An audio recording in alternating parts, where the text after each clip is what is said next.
আল্লাহ পাক বলেন, হে নবী তুমি বলে দাও, তুমি শোনায় দাও, যাদের ভাগ্যে নিহত হওয়া আছে তারা যদি তাদের বিছানায় শুয়েও থাকে, প্রকোষ্ঠের ভিতরে থাকে, মৃত্যু সেখানে গিয়ে হাজির হবে, ওখানেই মৃত্যু হয়ে যাবে। মৃত্যুর সময় আসতে পরে মানুষকে মোটেই সময় দেওয়া হবে না, সময় যখন আসবে সময় মতো তাকে বিদায় নিতে হবে। সুতরাং ঈমান, আল্লাহর প্রতি ঈমান আনলে পরে মানুষের ভিতরে নির্ভীকতার সৃষ্টি হয়, সে কাউকে পরোয়া করে না আল্লাহ ছাড়া। চিল্লায় করেন সুবহানাল্লাহ, আরো জোরে বলেন সুবহানাল্লাহ। সাহস, বুক ভরা সাহস তার মধ্যে আসবে। এরপরে আল্লাহর প্রতি ঈমান আনলে পরে আরেকটি উপকার মানুষের হয়, এটা হলো 4 নম্বর উপকার। এটা কয় নম্বর? 4 নম্বরের উপকার হলো আল্লাহর প্রতি মানসিক প্রশান্তি আসে। সেই মানসিক প্রশান্তিটা হলো এই, ঈমানদার কখনো হতাশ হয় না, ঈমানদার কখনো হতাশায় ভোগে না, নিরাশায় ভোগে না। যেহেতু কোরআন শরীফের ভিতরে আল্লাহ পাক বলেছেন, আল্লাহর রহমত থেকে কেবল কাফেররা ছাড়া আর কেউ নিরাশ হয় না। আল্লাহর রহমত থেকে নিরাশ হয় কারা? যেরকম কারা নিরাশ হয়? আর কেউ আল্লাহর রহমত থেকে নিরাশ হয় না।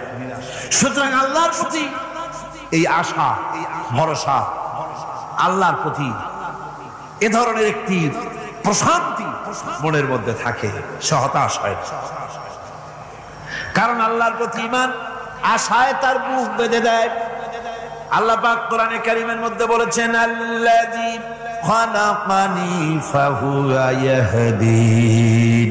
আল্লাহ ইব্রাহিম আলাইহিস সালামের মুখ দিয়ে কথা বলেছেন, আল্লাহ হচ্ছেন তিনি যিনি আমাকে সৃষ্টি করেছেন আর আমার হেদায়েতের রাস্তাও তিনি দেখিয়ে দিয়েছেন।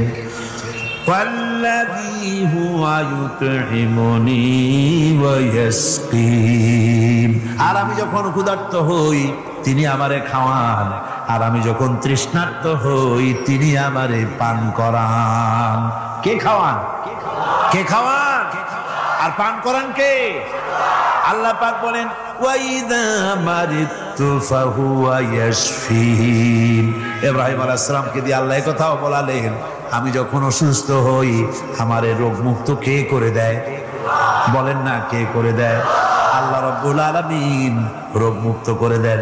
হযরত আইয়ুব আলাইহিস সালামের ঘটনা কোরআনে কারীমের মধ্যে আল্লাহ রাব্বুল আলামিন উঠায় দিয়েছেন, বলে দিয়েছেন, যাতে করে মুমিনেরা মনের মধ্যে আল্লাহর প্রতি আশা ভরসা আনতে পারে।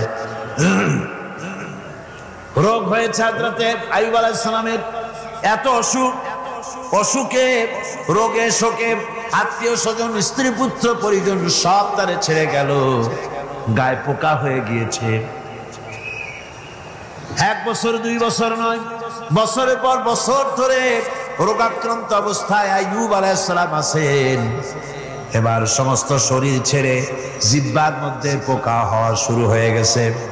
হযরত আইয়ুব আলাইহিস সালাম জিহ্বায় যখন পোকা শুরু হয়ে গেল, আল্লাহর দরবারে তখন তিনি ফরিয়াদ করে বলেছিলেন, রব্বুল আলামিন, সারা শরীরে পোকা ধরলো, শরীর জরা জরা হয়ে গেল, রোগে শোকে শেষ হয়ে গেলাম, কোনো শিকায়ত করি নাই, এবার তো কথা না বলে পারি না। মাবুদ, তুমি দয়া করে আমার জিহ্বায় পোকা দিও না, আমার জিহ্বাটা পোকা ধরেছে, দয়া করে পোকা জিহ্বায় দিও না, কারণ আমার জিহ্বায় যদি পোকা হয়ে যায় তাহলে তোমার মতো আল্লাহর জিকির আমি কি দিয়া করব? আমার জিহ্বাটা ভালো রাখবো। হযরত আইয়ুব আলাইহিস সালাম পড়েছিলেন, আন্নী মাসানিয়াদ-দুররু ওয়া আনতা আরহামুর রাহিমিন। আয় আল্লাহ, আমি রোগাক্রান্ত হয়ে পড়েছি আর তুমি তো রহমান রহিম। দোয়া মঞ্জুর হলো, আল্লাহ পাক আইয়ুব আলাইহিস সালামকে রোগ মুক্ত করে দিলেন। রোগ হলে পরে কে সেরে দেয়? কে সেরে দেয়?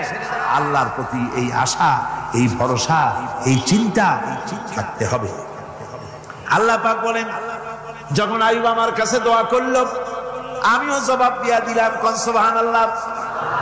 আল্লাহ পাক বলেন, ফাকাশাফনা মা বিহি মিন দুররিন ওয়া আতাইনাহু আহলাহু ওয়া মিসলাহুম মাআহুম রাহমাতাম মিন ইনদিনা। আমি তার কষ্ট দূর করে দিলাম, তার হারানো স্বাস্থ্য ফিরাই দিলাম, এবং তার সাথী সঙ্গীদেরকে আমার পক্ষ থেকে আমার রহমত দিয়ে তার কাছে সব আবার আমি ফিরাইয়া দিলাম। সুতরাং মুমিন ব্যক্তি কখনো হতাশ হবে না। চতুর্দিকে দেখে বিপদ আর বিপদ, এই বিপদে সে হতাশ হয় না, আশায় বুক বেঁধে থাকে। নিরাশার আধারে তুমি হে আশার নূর, যেখানে বেরোবার কোনো পথ নাই সেখান থেকে পথ বের করে দেয় কে? চিল্লায় কোন কে দেয়? আমার আল্লাহ পাক। দেখেন হযরত ইউসুফ আলাইহিস সালাম হারায় গেলেন, মানে তার 11 ভাই ইউসুফ আলাইহিস সালামকে কুয়ার মধ্যে ফেলাই দিলেন। আর এসে তারা বলল যে ইউসুফ আলাইহিস সালামকে বাঘে খায়া ফেলেছে। এটা কি গল্প নাকি? এটা কোথায় আছে? কোরআন শরীফের মধ্যে আছে। ওই 11 ভাই মনে করেছিল ইউসুফ আলাইহিস সালামকে কুয়ার মধ্যে ফেলাই দিলাম, এ কুয়ার মধ্যে পচে মরবে, শেষ হয়ে যাবে। কিন্তু ওই 11 ভাই জানে না এটা কোনো কুয়া নয়, এটা হলো একটা সুড়ঙ্গ পথ, এটা হলো একটা টানেল। এক মুখে ইউসুফকে ফেলাই দিল 11 ভাই, কুয়ার আরেক মুখ থেকে আল্লাহ হযরত ইউসুফকে বের করে মিশরের সিংহাসনে বসাইয়া দিলেন। ওরা বুঝে না, তাই চিরকাল পাপীরা আল্লাহ বান্দাদেরকে, আল্লাহর দ্বীনের গোলামদেরকে অত্যাচার করে, মনে করে শেষ করে ভালাবো, কিন্তু শেষ আল্লাহর গোলামেরা হয় না, ওরাই শেষ হয়। নির্মূল যারা করতে চায় ওরাই নির্মূল হয়ে যায়। টিকে থাকে কে? আল্লাহর গোলামেরা। টিকে থাকে কে? আল্লাহর গোলামেরা টিকে থাকে। নির্মূলেরিয়া নির্মূলই হয়ে যায় সব সময়। ঠিক কিনা কন? জোরে বলেন ঠিক কিনা? ভাইরা আমার, হযরত ইয়াকুব আলাইহিস সালাম ছেলের চিন্তায় চিন্তায় চোখ দুটো অন্ধ হয়ে গেছে, কাঁদতে কাঁদতে চোখ অন্ধ হয়ে গেছে। কিন্তু হতাশ হন নাই, কারণ হতাশ হবে কেবলমাত্র কাফেরেরা। হতাশ হয় কারা? আল্লাহ বলেছেন হতাশ হয় কাফের, ইমানদার কখনো হতাশ হয় না। হযরত ইয়াকুব আলাইহিস সালাম ছেলে হারাইয়া কি বলতেছেন শোনেন। আল্লাহ তার কথা কোরআনে কারীমের ভিতরে আল্লাহ কি সুন্দর করে উঠায়া দিয়েছেন। হযরত ইয়াকুব পড়তেছেন ফাসাবরুন জামিলুন আসাল্লাহু আইয়াতিয়ানি বিহিম জামিআন ইন্নাহু হুয়াল আলিমুল হাকীম। ফাসাবরুন জামিল, ধৈর্য ধারণ করাই এখন আমার জন্য উত্তম। আমি এখন ধৈর্য ধারণ করব, হয়তো শীঘ্রই আল্লাহ আমার যাদের হারাইছি তাদের সকলকে আল্লাহ আমার কাছে ফিরিয়ে দিবেন। তিনি সুবিজ্ঞ, তিনি প্রচন্ড ক্ষমতার মালিক। আশায় বুক বেঁধে থাকলেন তিনি। আর ইউসুফ আলাইহিস সালাম আজকে প্রেসিডেন্ট। তিনি মিশরের কি? তিনি কি? তিনি 11 ভাই গেছে সেইখানে খাবার আনার জন্য। হযরত ইউসুফ আলাইহিস সালামের চিনতে কোনো কষ্ট হয় নাই, ওরা তো চেনে নাই, কিন্তু ইউসুফ আলাইহিস সালাম চিনে ফেলেছেন। হযরত ইউসুফ কোনো প্রতিশোধ নিলেন না। হযরত ইউসুফ পরিচয় দিলেন আর বললেন ভয় পাইও না, খাদ্য তোমাদেরকে দিয়ে দিব। তোমাদের ব্যাপারে আমার বক্তব্য হচ্ছে লা তাসরিবা আলাইকুমুল ইয়াউম, তোমাদের বিরুদ্ধে আমার কোনো ক্ষোভ নাই, বিদ্বেষ নাই, মাফ করে দিলাম। এই জামাটা নিয়ে যাও, আমার আব্বার জন্য এই জামাটা নিয়ে যাও। জামা নিয়ে যাচ্ছে মিশর থেকে। কোথায় কেনান? কোথায় মিশর? মিশর থেকে ইউসুফ আলাইহিস সালামের জামা নিয়ে ছেলেরা কেনানের দিকে যাচ্ছে। আর এদিকে হযরত ইয়াকুব বলতেছেন আমি যেন আমার নাকের ভিতরে ইউসুফের গন্ধ পেতেছি। সুবহানাল্লাহ। জামা চলে এলো, চোখের উপরে তিনি রাখলেন, আল্লাহ চোখ ভালো করে দিল। সুবহানাল্লাহ। ভাইরা আমার, এই জন্য যারা নাকি যারা আল্লাহর উপরে ভরসা করে আল্লাহর ঈমান যাদের মধ্যে এসে যায়, ঈমান বিল্লাহর বড় উপকার হলো সে হতাশ হয় না, যত বড় বিপদ হোক হতাশ হয় না। দেখেন ইউসুফ আলাইহিস সালাম কি কেমন করে জুলাইখা ঘেরাও করে ফেলে দিয়েছে, দরজা বন্ধ, তালা বন্ধ, জানালা বন্ধ, ছিটকানি মারা, খিল মারা, তালা দেওয়া, বেরোবার কোনো পথ নাই, চতুর্দিকে নগ্ন চিত্র। এবার জুলাইখার কুপ্রবৃত্তিকে চরিতার্থ করতে হবে, খারাপ কাজ করতে হবে, বেরোবার পথ নাই। হযরত ইউসুফ আলাইহিস সালাম তিনি জানেন দরজা সব বন্ধ, পালাবার পথ নাই, কিন্তু আল্লাহ রাব্বুল আলামিনকে তিনি ভয় করলেন। যুবক মানুষ, আল্লাহ রাব্বুল আলামিনকে ভয় করলেন। রব্বুল আলামিনকে ভয় করে তিনি তালাবদ্ধ দরজার দিকে দৌড় মারলেন। রব্বুল আলামিন আপন কুদরতে সবগুলি দরজা খুলে দিলেন। ওয়া ইয়াত্তাকিল্লাহা ইয়াজআল লাহু মাখরাজা। যে ব্যক্তি আমারে ভয় করে, আমার পথে চলতে চায়, আমি রাস্তা খুলে দেই। সুবহানাল্লাহ ওয়া বিহামদিহি। সুতরাং ঈমানে বুক বাঁধো জওয়ানেরা, তরুণেরা, হতাশ হওয়ার কোনো কারণ নাই, আশায় বুক বেঁধে থাকো। আপনারা বলেন এই পৃথিবীতে ইউনূস আলাইহিস সালাম যে বিপদে পড়ছিলেন, এর চাইতে বড় বিপদ পৃথিবীতে কিছু হতে পারে? আপনাদের চিন্তায় বুঝি পারে? এই দিকের লোকেরা কথাই কয় না। কি বলেন পারে? এত বড় বিপদ চিন্তাও করা যায়। কোরআনে কারীমের মধ্যে আল্লাহ রাব্বুল আলামিন বলেন, ওয়াযান্নুন ইয যাহাবা মুগাদিবান ফাযান্না আন লান নাকদিরা আলাইহি। ইউনূস আলাইহিস সালামকে যখন মাছে গিলে ফেলে দিল, মাছ এবার পানির অতল তলদেশে চলে গেছে। মাছের পেটের ভিতরে দরজা নাই, জানালা নাই, ছিদ্র নাই, পালাবার কোনো পথ নাই। আছে? আছে? ফানাদা ফিল যুলুমাতি আন লা ইলাহা ইল্লা আনতা সুবহানাকা ইন্নী কুনতু মিনাজ জালিমিন। জানেন নাই দোয়া? পড়েন সবাই, লা ইলাহা ইল্লা আনতা সুবহানাকা ইন্নী কুনতু মিনাজ জালিমিন। আয় আল্লাহ, তোমার পবিত্রতা ঘোষণা করতেছি, তুমি ছাড়া কেউ নাই, আমার তো আর বাঁচার উপায় নাই, আমি আমার উপরে জুলুম করেছি, আর তোমার পবিত্রতা ঘোষণা করতেছি। জিকির করতেছেন তিনি মাছের পেটের মধ্যে বসে। আল্লাহ রাব্বুল আলামিন বলেন, ইউনূস আলাইহিস সালাম মাছের পেটের ভিতরে বসে যে চিৎকারটা মারলেন, দুনিয়ায় কোনো তার বন্ধু বান্ধবেরা শোনে নাই, কোন রাজা বাদশারা শোনে নাই। মাছের পেটের মধ্যে ফানাদা ফিল যুলুমাত, যুলুমাত হলো জমায় কাসির। এখানে তিনটা অন্ধকার ছিল। কয়টা অন্ধকার? একটা হলো মাছের পেটের অন্ধকার, একটা হলো রাতের অন্ধকার, আরেকটা হলো পানির অন্ধকার। ত্রিবিধ অন্ধকারের ভিতর থেকে ইউনূস আলাইহিস সালাম হতাশ হয়ে যান নাই, তিনি চিৎকার মেরে আল্লাহরে ডাক দিলেন।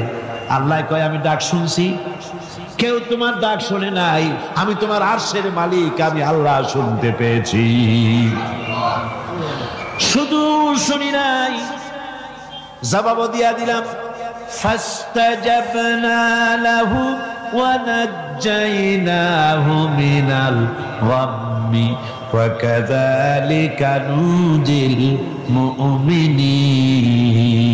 পড়েন না সবাই, ফাস্তাজাবনা লাহু ওয়া নাজ্জাইনাহু মিনাল গাম্মি ওয়া কাযালিকা নুজিল মুমিনিন।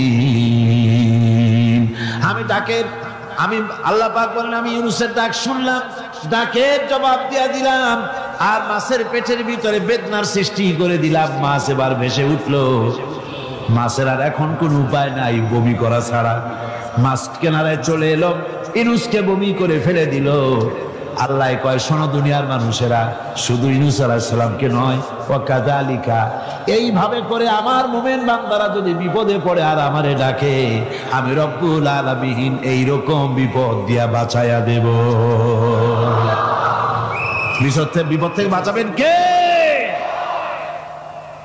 সুতরাং গতকালকের মতো আবারও বলি, বিপদ আসতে পরে মুসলমানেরা মাজারে দৌড়ায় বেশি। কন নাউযুবিল্লাহ, জোরে কন নাউযুবিল্লাহ। বিপদ আসে আর মাজারে চলে যায়, যাইয়া সেখানে কাঁদে, মাজারের উপরে মাথা ঘা দিতে থাকে, পয়সা দেয়, মুনাজাত করে, কাঁদতে থাকে, মাজারওয়ালার কাছে বিপদ মুক্তি চায়। নাউযুবিল্লাহ পড়ে, আবারও কন নাউযুবিল্লাহ। বিশ্বাস করুন আমার ভাইরা, বিশ্বাস করুন, আল্লাহর কোরআন আমার হাতে।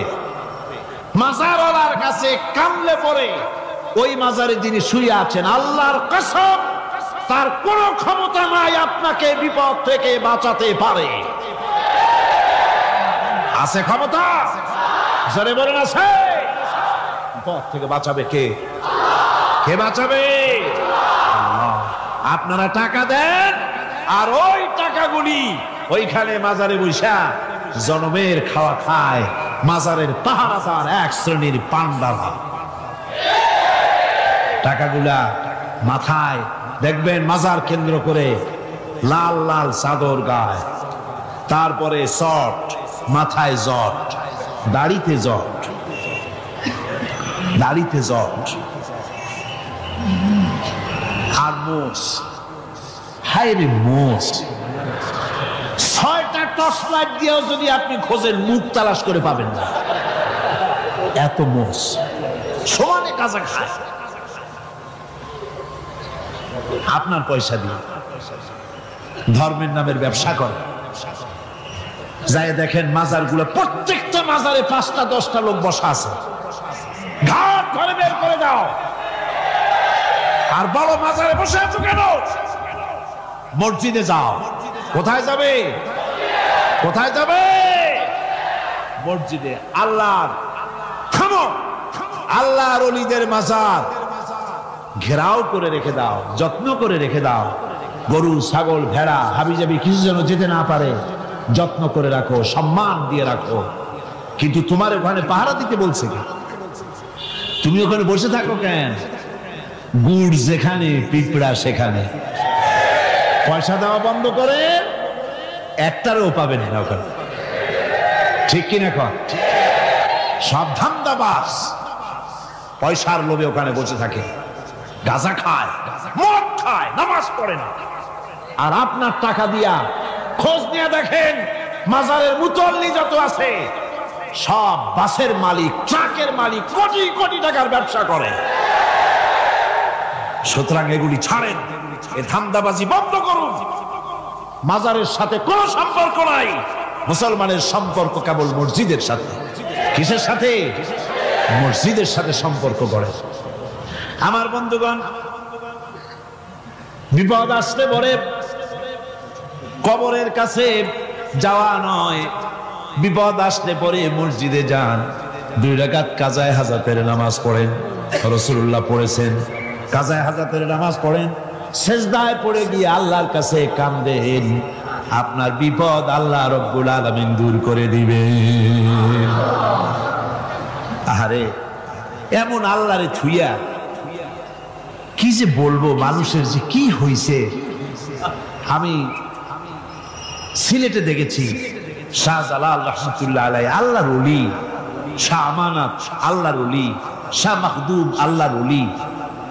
এই ওলিরা কোনদিন বলে যায় নাই যে আমার মাজারে পাহারা দিয়ে তোমরা টাকা আদায় করো। বলছে কেউ? শাহজালাল রহমতুল্লাহ আলাইহির মিশন কি ছিল আর এই পাগলেরা করে কি? হযরত শাহজালালের তরবারি আজ আমি তরবারি দেখেছি, দোধারি তরবারি হাতে নিয়ে এসেছেন। এক হাতে ছিল তরবারি আর এক হাতে ছিল আল্লাহর কোরআন। যখন সিলেটে ঢুকলেন,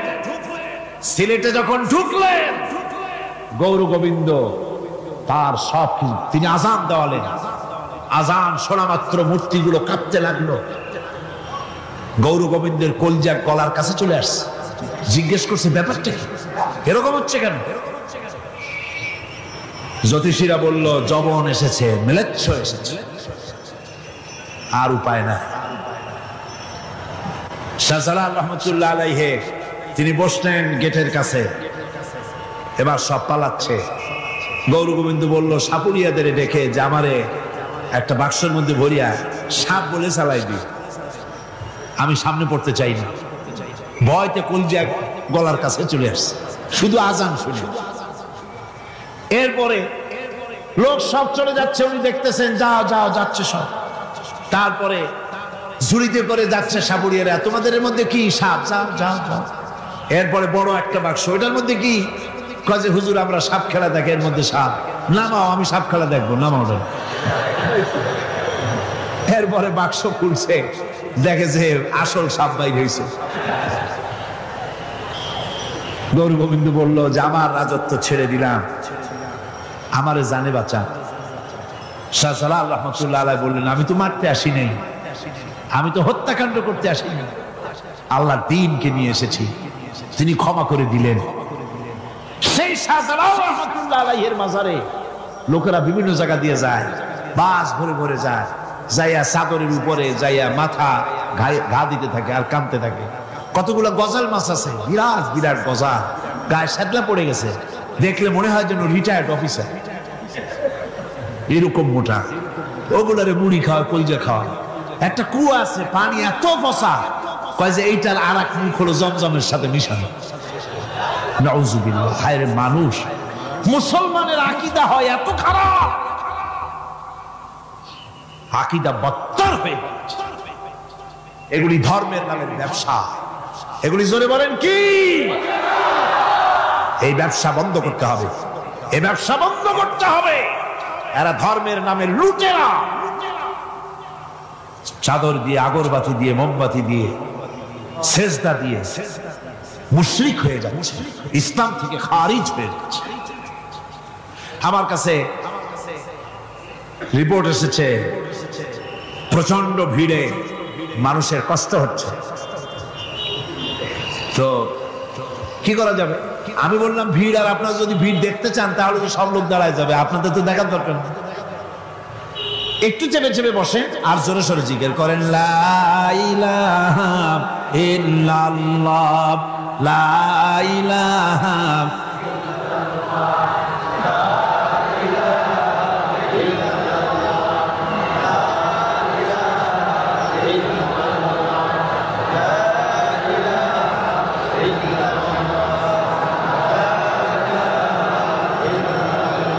কিন্তু বসেই এগোতে পারতেন, দাঁড়ালে পরে ডিস্টার্ব হয়, হাঁটলে পরে ডিস্টার্ব হয়। নিজের কপালটারে খারাপ করেন না, এত সুন্দর আল্লাহর কথা শোনা থেকে নিজেকে মাহরুম করতে চেষ্টা করেন না।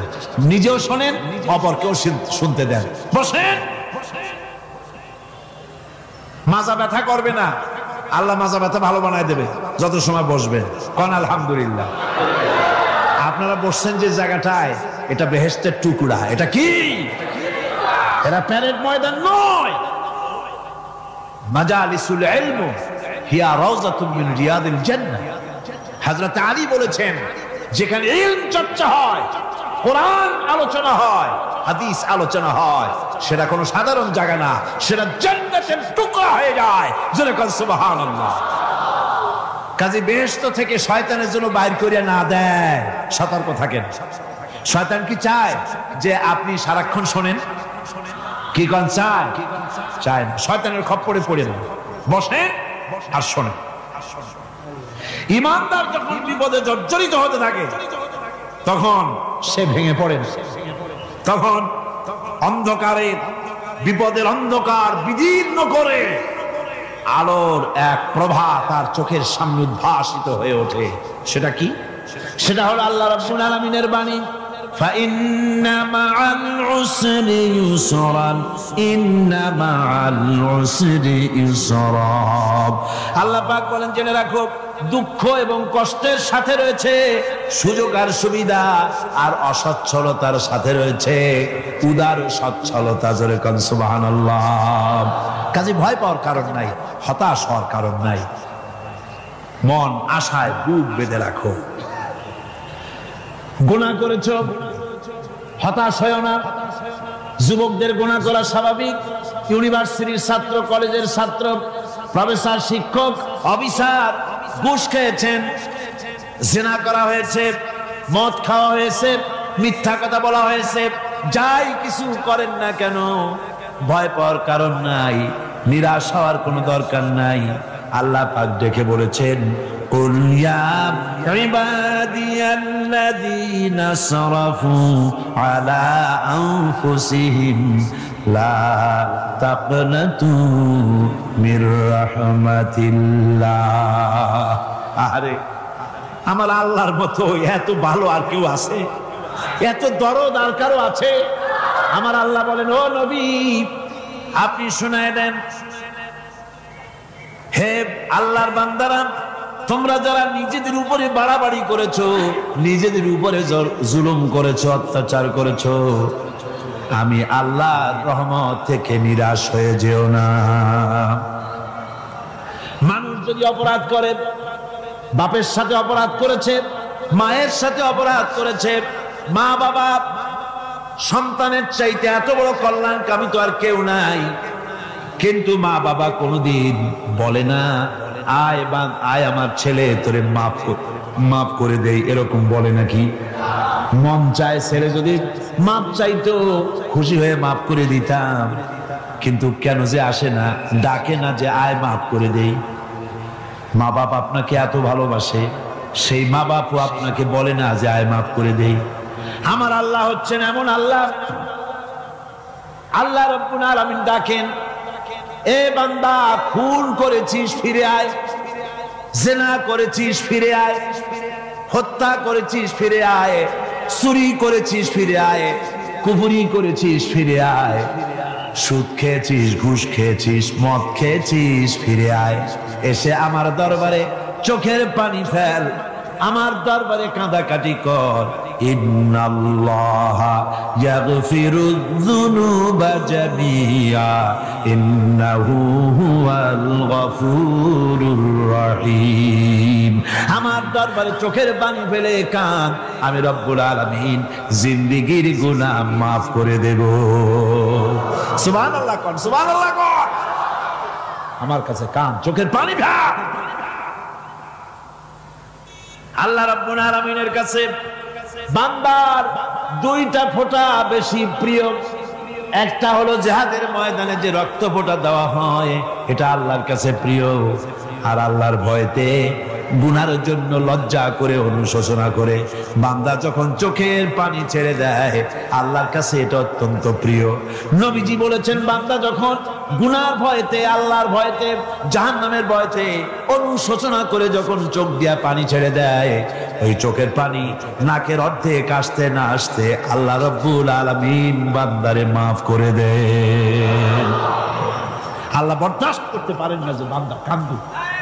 আমার ভাইরা, আল্লাহ রহমত, এই পৃথিবীতে আল্লাহর রহমতকে 100 ভাগ করা হয়েছে। আল্লাহ রহমতের কত ভাগ? এই 100 ভাগের 1 ভাগ সারা পৃথিবীতে ছড়াই দেওয়া হয়েছে। আর 99 ভাগ কার কাছে? আল্লাহর কাছে। একটা ভাগ দুনিয়া ছড়ানো হয়েছে আদম আলাইহিস সালাম থেকে নিয়ে এই পর্যন্ত, এখান থেকে নিয়ে কিয়ামত পর্যন্ত পৃথিবীতে যত মানুষ আসবে, যত প্রাণী আসবে, তাদের মধ্যে প্রাণী জগতেও গাভী তার বাছুরকে ভালোবাসে ঠিক কিনা, হাতি তার বাচ্চাকে ভালোবাসে ঠিক কিনা, মুরগি তার বাচ্চাকে ভালোবাসে কিনা, প্রত্যেক মাই তার সন্তানকে ভালোবাসে মানুষের মতো। এই ভালোবাসা, স্নেহ, এই মমতা, এই করুণা, এই মহব্বত একটা ভাগ দুনিয়ায় দেওয়ার পর আপনি আর আমি যতটুকুন ভাগে পেয়েছি, সেই মহব্বত স্ত্রীর মহব্বতে অস্থির, মায়ের মহব্বতে অস্থির, সন্তানের মহব্বতে অস্থির। এখন চিন্তা করেন, একটা ভাগ সারা পৃথিবীতে বিতরণ করার পর যেটুক পেয়েছি, তাতে যদি এত মহব্বত হয়, তাহলে এর 99 ভাগ মহব্বত যে আল্লাহর কাছে জমা আছে, এই বান্দার জন্য তার কত মহব্বত, এই বান্দার জন্য কত করুণাতা, কত মহব্বতটা, কত দয়াটা। এজন্য আল্লাহ রাব্বুল আলামিন বলেছেন, নাব্বি ইবাদি আন্নী আনাল গফুরুর রহিম। ও আমার নবী, সুসংবাদ দিয়ে দাও, বান্দাদেরকে শোনায় দাও যে আমি আল্লাহ তাআলা ক্ষমাশীল আর দয়াবান। হুজুর কাঁদতেছিলেন। হযরত ওমর রাদিয়াল্লাহু তাআলা আনহু এসে দেখেন হুজুর একা কাঁদতেছে। হুজুর জিজ্ঞেস করছেন, হযরত ওমর জিজ্ঞেস করলেন, হুজুর আপনি কাঁদেন কেন একা একা? হযরত ওমর বলেন, আমি যখন প্রশ্ন করলাম নবীজি বললেন, আমার কাছে কিছু আগে জিবরাইল এসেছিলেন। জিবরাইল এসে আমাকে বললেন, আল্লাহ পাক বলেছেন, হে আমার নবী, ইসলামের ভিতরে থেকে যে সমস্ত মানুষগুলো ইসলামের ভিতরে থেকে চুল আর দাড়ি পাকায় দিছে, কিয়ামতের দিন এই লোকগুলারে আমি শাস্তি দিতে আমার শরম হবে। হযরত ওমর বলেন, হুজুর উম্মতের জন্য কত বড় খুশ খবর এটা, আর আপনি কাঁদতেছেন। হুজুর বলেন, ওমর তুমি জানো না আমার কান্নার কারণ ভিন্ন। আমার কান্নার কারণ হলো যে আল্লাহ রাব্বুল আলামিন কিয়ামতের দিন দাড়ি চুল পাকা বান্দারে শাস্তি দিতে শরম করবেন। সেই দাড়ি চুল পাকা বান্দাগুলি আল্লাহর সাথে নাফরমানি করতে শরম করে না। আমি এই লজ্জায় কাঁদতেছি। ভাইরা, হুজুর আল্লাহ পাক বলেন, আমার নবী, রাতের আধারে যখন একটা বুড়া আমার দরবারে হাত উঁচু করে, একটা বুড়া মানুষ রাতের আধারে যখন আমার দরবারে হাত উঁচু করে আর যখন বলতে থাকে, রব্বুল আলামিন আমার পেছনের জীবনটা বড় খারাপ করেছি, এমন কোন কাজ জীবনে করি নাই যা তোমার কাছে কিছু দাবি করতে পারি, সব রকমের নাফরমানি করেছি, আজ আমি বুড়া হয়ে গেছি, কামাই করতে পারি না, ছেলে আমাকে চোখে দেখতে পারে না, পুত্রবধূ আমাকে ঘরে জায়গা দেয় না, আমার স্ত্রী আমাকে দেখতে পারে না, রোজগার করতে পারি না, হাঁটতে পারি না, চলতে পারি না, সবার কাছে আমি তিতা হয়ে গেছি, আমি দাঁড়াতে পারি না, কোমরে ব্যথা পাই, হাঁটুতে ব্যথা পাই, চলতে পারি না, কানে শুনতে পাই না, চোখে দেখতে পারি না, আর তোমার কাছে কিছু চাইয়া নেব এমন ভালো কাজও করি নাই। এইভাবে যখন বান্দা কাঁদতে থাকে আমার দরবারে, ও আমার হাবিব আমার রহমতের দরিয়ায় জোশ মেরে যায়, আমার শরম হয় এই বুড়াটারে কেমনে খালি হাতে ফিরাইয়া দেই। সুবহানাল্লাহ, সুবহানাল্লাহ। আমার আল্লাহর এত দয়া, আমার আল্লাহর এত মায়া, এত মহব্বত। আমার আল্লাহ রাব্বুল আলামিন বলেন, وَإِذَا سَأَلَكَ عِبَادِي عَنِّي فَإِنِّي قَرِيبٌ। ও আমার হাবিব, আমার বান্দা আমার ব্যাপারে প্রশ্ন করে, আমি বান্দার একদম নিকটে। কোরআন শরীফের ভিতরে যত জায়গায় রাসূলকে বলা হয়েছে সুয়ালের কথা, আপনাকে প্রশ্ন করা হয়, আল্লাহ তার জবাব কুল এই কথা বলে জবাব দিয়েছেন। যত জায়গায় সুয়াল এসেছে, যেমন কোরআনে কারীমের মধ্যে আল্লাহ পাক বলেন, ওয়ায়াসআলুনাকা আনিল মাহিদ, মেয়েদের হায়েজ সম্পর্কে জিজ্ঞাসা করা হয়, কুল হিয়া আযা, হে নবী আপনি বলুন। এভাবে করে কুল দিয়ে জবাব দেওয়া হচ্ছে। আবার প্রশ্ন করা হচ্ছে, ওয়ায়াসআলুনাকা আনিল আনফাল, এই গনিমতের মাল সম্পর্কে হুজুর আপনাকে, হে নবী আপনাকে প্রশ্ন করা হয়। আল্লাহ কুল দিয়া জবাব দিলেন। আল্লাহ বলেন আপনি বলেন।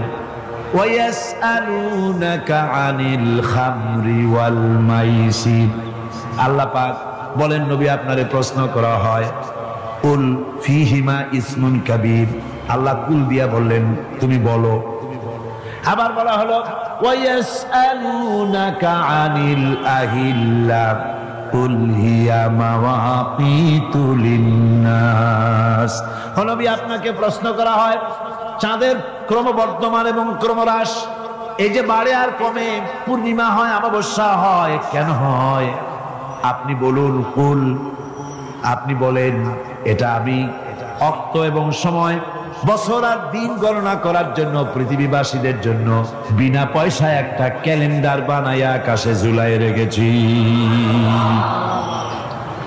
এভাবে যত জায়গায় এসেছে আপনাকে প্রশ্ন করা হয়, তত জায়গায় আল্লাহ জবাব দিয়েছেন, কুল, আপনি বলেন।